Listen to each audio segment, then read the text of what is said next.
Why are people so much against the caste census? Like, what don't they like about it?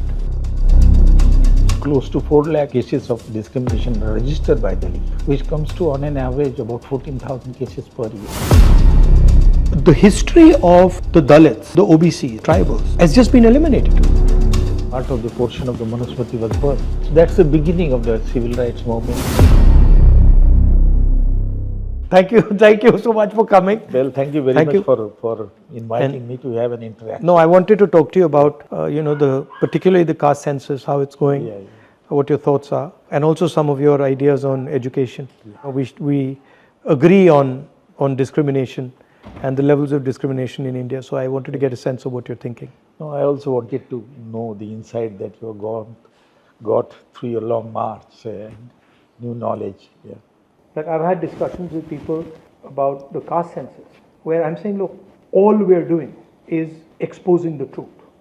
Yeah. Nothing else. Yeah. And they will say to me directly that no, one must not expose this truth. Yeah. Oh, why not? Right? That unfairness is taking place in front of your face. You've got the constitution that says all Indians are equal. It is absolutely crystal clear what is going on, and you just don't want to accept it. The social situation of the scheduled caste or Dalit, I think it's a very auspicious occasion because the 20th March he started the Mahad Agitation Satyagraha to have an entry to the water, to the tank, and it resulted into violence. Yeah. As you rightly said, the Brahmin priest in the city of Mahad purified the water by putting the urine of cow and milk, and they purified the water because it was polluted because of the touch by Dr. Ambedkar and others. And then of course Dr. Ambedkar got very agitated about this and a lot of pain, anguish. Then they organized the second conference in March, where the part of the portion of the Manusmriti was burned by a Dalit saint and the Brahmin gentleman called Mahad. So that's the beginning of the civil rights movement and denial of civil and political and economic right to the untouchables. That because of his effort, then the constitution had a provision for equal right, equal opportunity, non-discrimination. So we have the legal thing in place. But what is not placed is in the custom and religious belief of the high caste. I had a look at the atrocity data. If you take atrocity data, particularly I wanted to look at it from 2014 to 2022. Close to 4 lakh cases of discrimination are registered by Delhi under these two acts, Prevention of Atrocity Act, which comes to on an average about 14,000 cases per year and continuously. One of the reasons why scheduled castes continued to remain relatively more poor than OBC and high caste, that they don't have access to resources, land and business, but also whenever they want to get an access, there is a discrimination that they face. There is a completely flawed concept of merit, where I confuse my social position with my capability. Because for anybody to say that our education system or our bureaucratic entry systems are fair to Dalits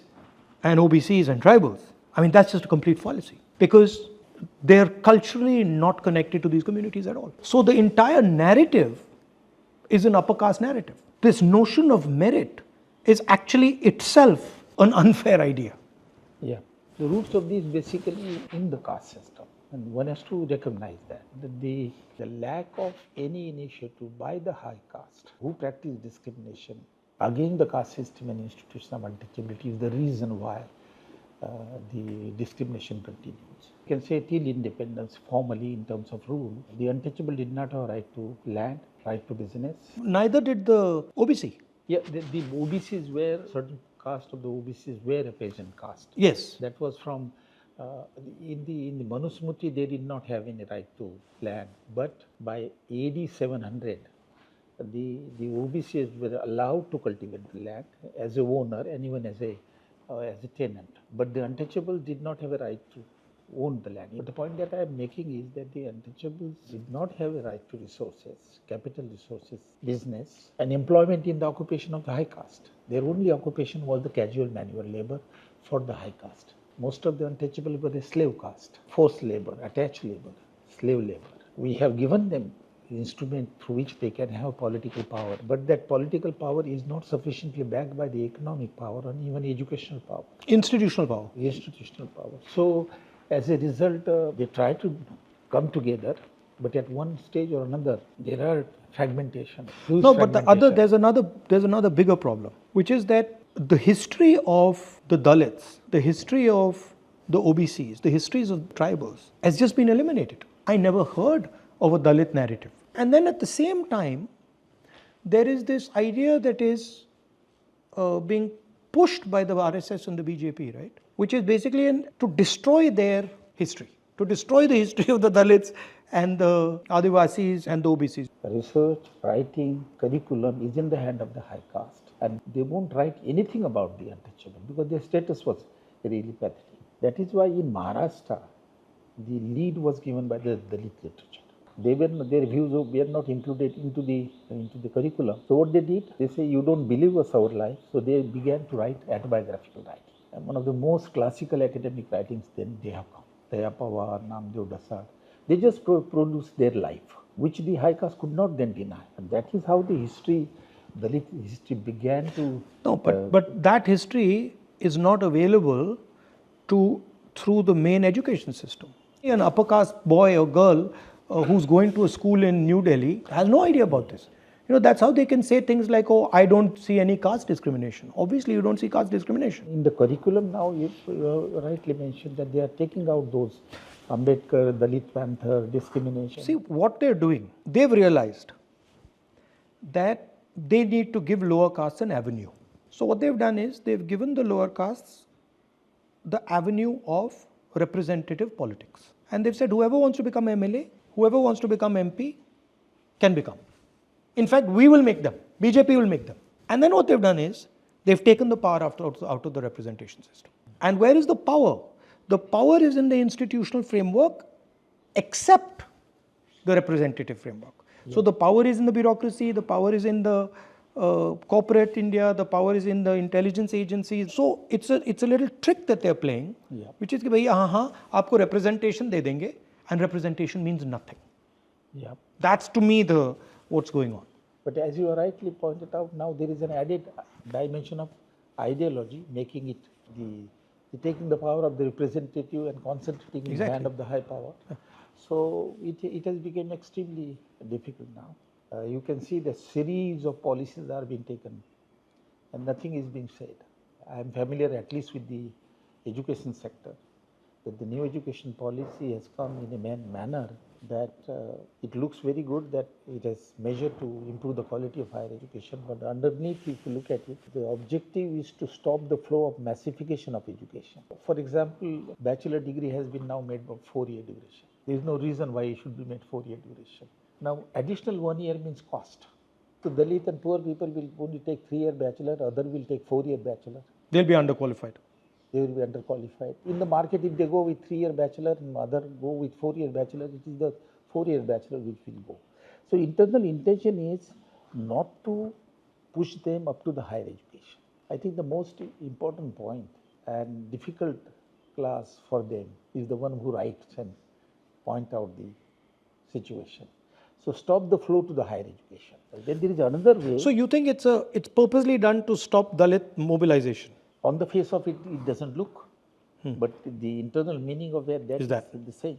You look at the allocation to the higher education. In the 11th plan, when I was a chairman, Dr. Manmohan Singh increased the sales by 2% and increased the budget to the higher education 11 times more compared to the 10th plan. So that was his vision of higher education. Now you see a very drastic decline to allocation to the higher education, and there is a purpose behind that. My point will be, it will be necessary to understand the history and to understand the role of these people. What would be the 2 or 3 steps that you would take in the Indian education system that could impact this inequality? Like if you were given a blank piece of paper, what would be the 3 things that you would say, these are the 3 things I would do, that would really impact scale of our education system, penetration of our education system, that could transform our education system? I think I will prefer what Congress and Nehru did in the early 50s, that we began with public education system, government school, government colleges, government universities, with a very less fee. So public education system was the instrument which was used by Congress to give access to the education to everybody. But eventually, over a period of time, we discovered that there is a huge privatization of the higher education and school education. Yeah. As on today, 50% of the universities are private. We should have a common public school education. We should have a common public college and a higher education. That's what the story of Europe is. Europe doesn't have a private institution, even today. Yeah.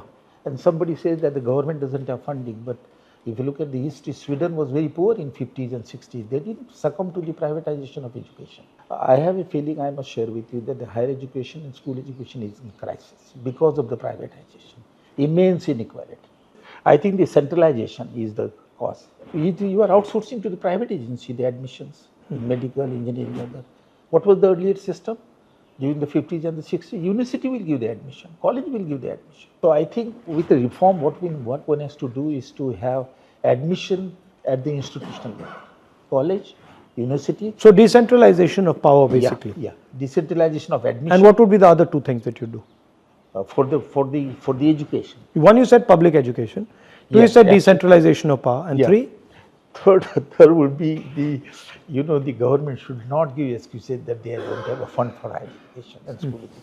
That is the reason which has been used, that we don't have funding, so we depend on the private funding. That reason has not been used by Europe.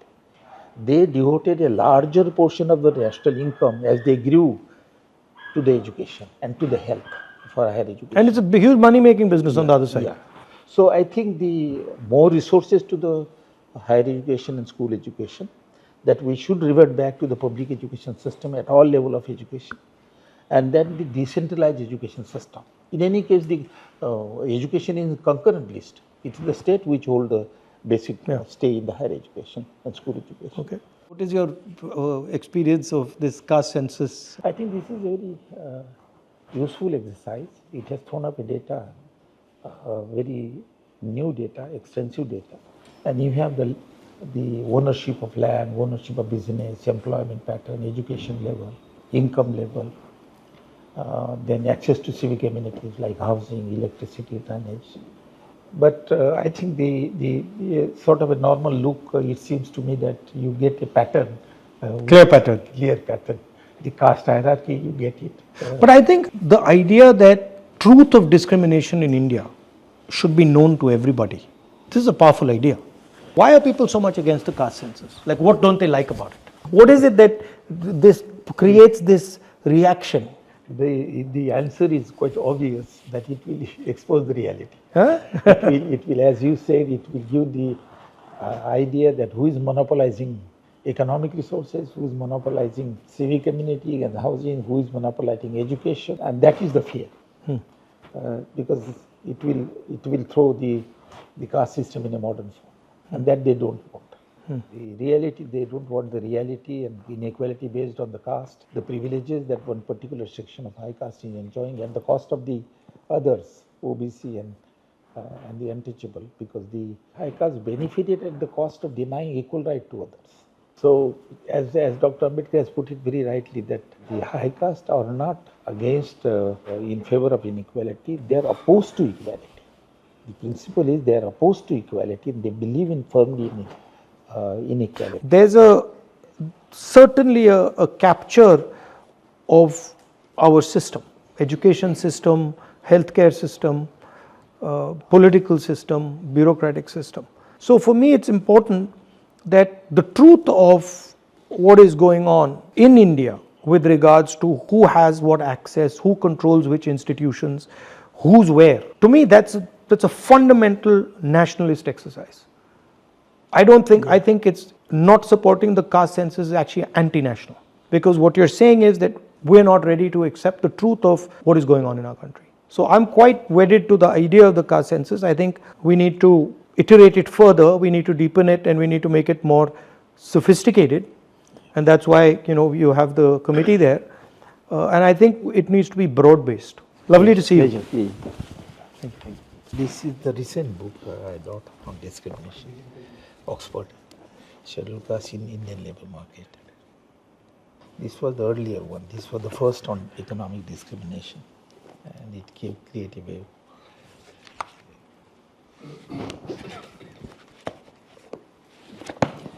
And this was on the status of the league. Thank you.